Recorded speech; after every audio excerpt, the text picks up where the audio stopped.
So this one is just a fun one. It's not part of the challenge. We just, between a few Kujira community members, we just wanted to do something fun.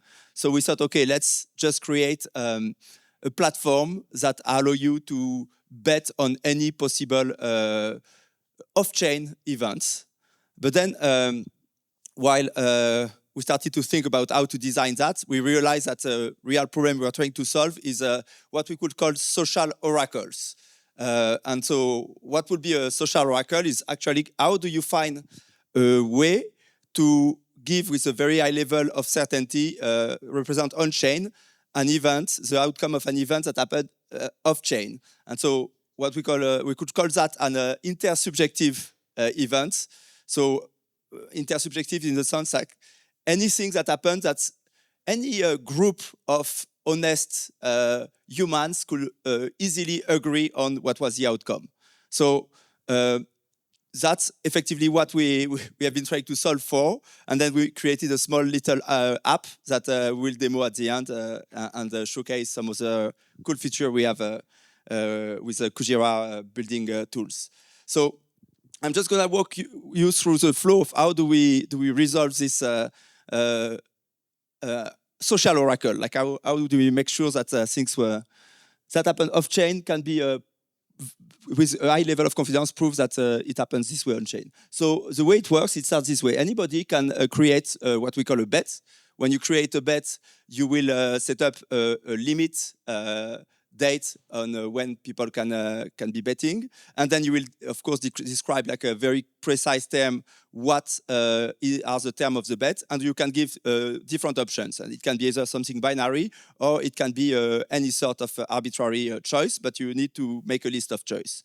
Then people can start to place some bets, so choosing among the various options and depositing money as much as they want on any of the options. We will put some caps at the global level to make sure that nobody can effectively bid for something that is worth more than the economic security of the underlying social consensus protocol.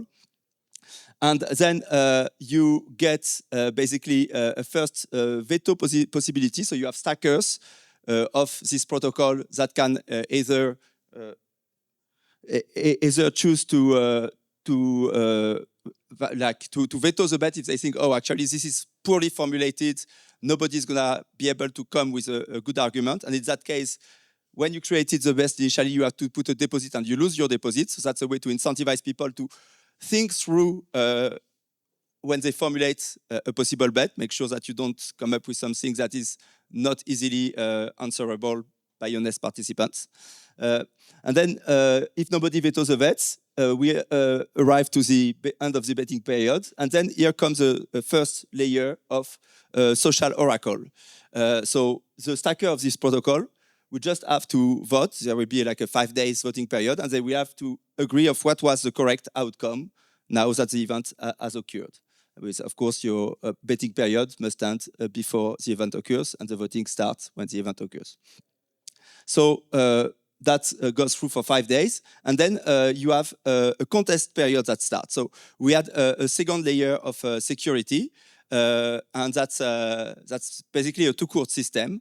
And in that 48 period, so there are several outcomes possible. So the easiest outcome is everybody, like you will have a threshold and a quorum, and if the one option passes the threshold with the required quorum, there is a very clear outcome without contest. And in that case, we just distribute the prize pots to the winners, and the protocol take a little fee. So the voters, basically, that vote on the event.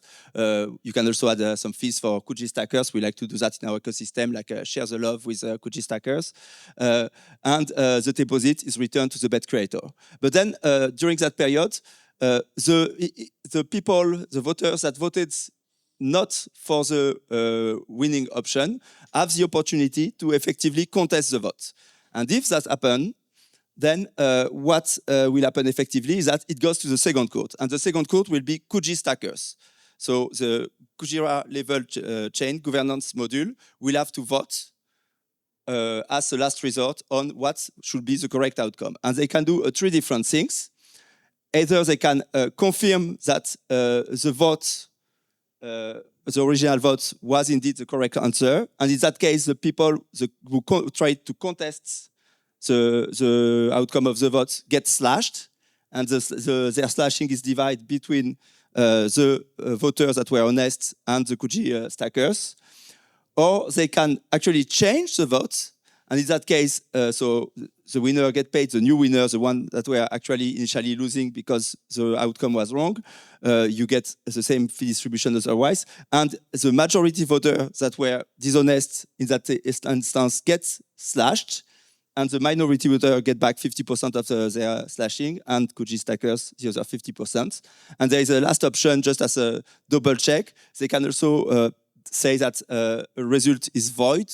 And in that case, the bets are returned to the bettors without fees. And the depositor loses deposit because that means that he was doing a poor job in formulating his question because there was no clear outcome. So that's very trying to simplify things on how would it work. There's a few bits and pieces to test, but we are gonna try to implement that in the next few weeks in a more full-fledged way. But for this hackathon, we implemented a very simple version of that with a little app. And so for the last part, it would be very cool if people can just take their phone and there is nothing to install. We are gonna showcase account abstraction that is enabled with a passkey that is readily available out of the box on Kujira now. And so it's very 5 easy steps. First one, you can scan this little top right QR code, and that will take you to betty.montify.com. So it's just like the very rough UI we met. And then from there, you can create in one click a passkey. So you will see the option to create a new account. Click on it and just scan your face or touch with your fingertip. And that's going to create an account right now. And then once you have that done, top right of the screen, you can copy your address. So just copy it. And there is a little, because now you need some funding. So we are going to give you free USK and free Kuji on testnet, not on mainnet, sorry. But so to do that, now that you have copied your address, you do step 4. So you can scan this little QR code, and that's going to open a Telegram bot, the bad Betty bot. And just in this Telegram bot, type the command /beg, like begging, and paste the address you copied just from the previous steps, and press send. And now you are going to receive in your wallet some test USK, which is a stablecoin of Kujira, and some test Kuji. And if you are done with that, you just need to go back to the app. And if you click on the top right, you will be able to see that now you have the fund in your wallet, and you can place a bet. So you have a bet in the UI. Just click on it and place the bet. And that's it, you are done. And you just interacted with the blockchain from your mobile phone without even realizing you were creating an account. And that's quite cool. And that's it for that, just a little piece of fun.